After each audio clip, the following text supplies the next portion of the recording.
Hi students, exercise 7.2 का question number 2 है हमारा। ये शुरू करते हैं इसको।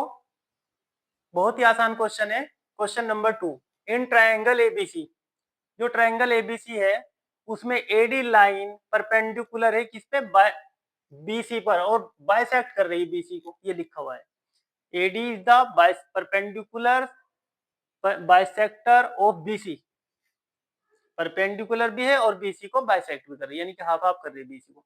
हमें शो करना है, show that triangle ABC is an आइसोस्केल triangle in which A B equal to A C. हमें बताना है कि एबीसी ट्राइंगल क्या है, एक आइसोस्केल ट्राइंगल है जिसकी ए बी लाइन ए सी के इक्वल है। चलिए,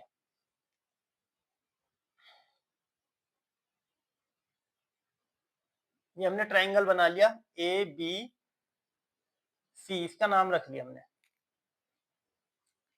इसमें जो बीसी जो एडी लाइन है वो भी डाल देते हैं। एडी लाइन हमने बीसी पर डाल दी, इसका नाम यहाँ पे डी रख दिया, जैसा इसने बोला क्वेश्चन में। जब परपेंडिकुलर है, देखिए परपेंडिकुलर है तो ये जो एंगल है ना, ये 90 डिग्री का हो जाएगा ना, और ये भी 90 डिग्री का हो जाएगा। दो एंगल 90-90 का मिल गया हमें, ये लीजिए, काम आएंगे। दूसरा, बाइसेक्टर बोल दे इसने बीसी को, तो बाइसेक्टर का मतलब तो ये है कि भाई जो लाइन बीसी है ना, उसके दो पार्ट कर दिए इसने। किसने? एडी ने। बीसी के दो हिस्से कर दिए, तो एक हिस्सा ये हो गया और एक ये हो गया। तो हम कह सकते हैं B D equal to D C, यानी कि B D equal to D C. क्यों? बाइसेक्ट कर दिया किसने? बाइसेक्ट किसने किया? एडी ने, ऑफ बीसी। बीसी को एडी ने बाइसेक्ट कर दिया इसलिए। चलिए शुरू करते हैं क्वेश्चन। हमें टू जो प्रूव करना है वो लिख लेते हैं। टू प्रूव, जो प्रूव करना होता है उसको लिख लो पहले। Triangle A B C is an isosceles triangle with AB equal to AC। ये प्रूव करना है हमें। ए बी लाइन ए सी की होनी चाहिए, यानी कि जो लाइन है ना ए बी, ये ए सी के इक्वल होनी चाहिए, तभी हम आइसोस्केल ट्रायंगल कहेंगे। चलिए शुरू करते हैं। In triangle A D B and triangle A D C, check करें एडीबी और एडीसी में। हमने चेक किया कि एंगल एडीबी, आप भी देख रहे होंगे, एंगल एडीबी इक्वल टू किसके? एंगल एडीसी के। क्यों? ईच 90 डिग्री लिखा हुआ है। 90 डिग्री, 90 डिग्री कहां से आ गया भाई? है कहां से आया 90 डिग्री? परपेंडिकुलर से। परपेंडिकुलर बोल दिया था तो 90 डिग्री का तो बनना ही है। चलिए 90 डिग्री एंगल आ गया।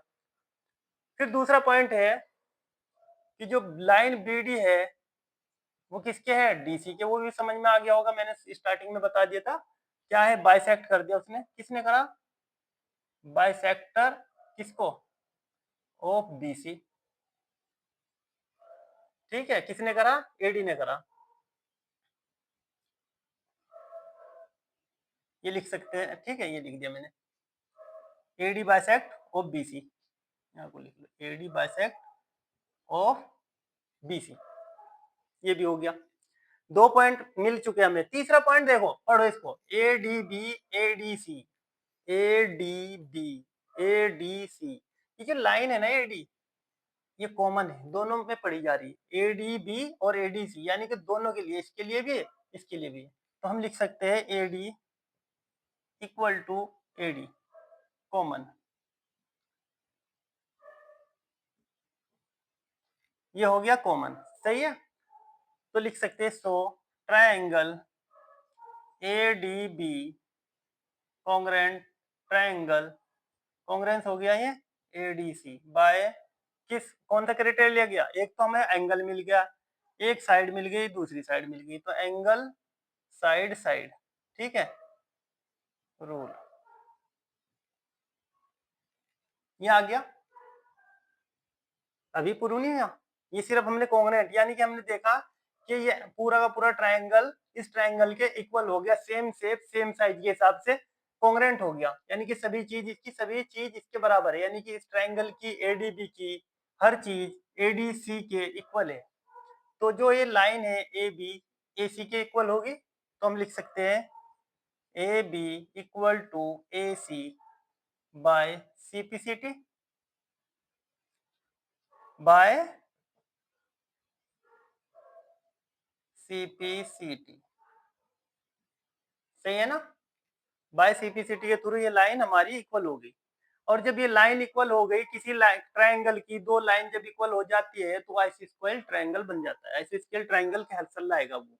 तो हम लिख सकते हैं, यहाँ को लिख देते हैं, यानी कि ये लाइन हमें लिखनी है दोबारा से।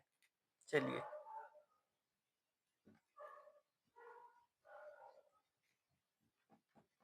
हम लिखते हैं इसको,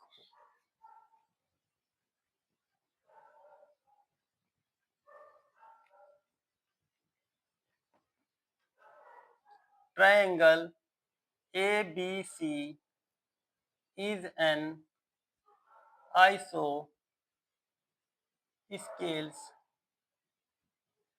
triangle with AB equal to AC. Prove that. यही प्रूव करना था भाई, ठीक है स्टूडेंट्स, यही प्रूव करना था बस, इतना ही। जब किसी ट्राइंगल की दो लाइन आपस में इक्वल हो जाएगी तो वो आइसोस्केल ट्राइंगल कहलाएगा। बहुत आसान सा क्वेश्चन था, समझ में आ गया होगा। मिलते हैं नेक्स्ट क्वेश्चन के साथ, क्वेश्चन नंबर 3 के साथ, उसको करेंगे, देखते हैं उसमें क्या है, ठीक है।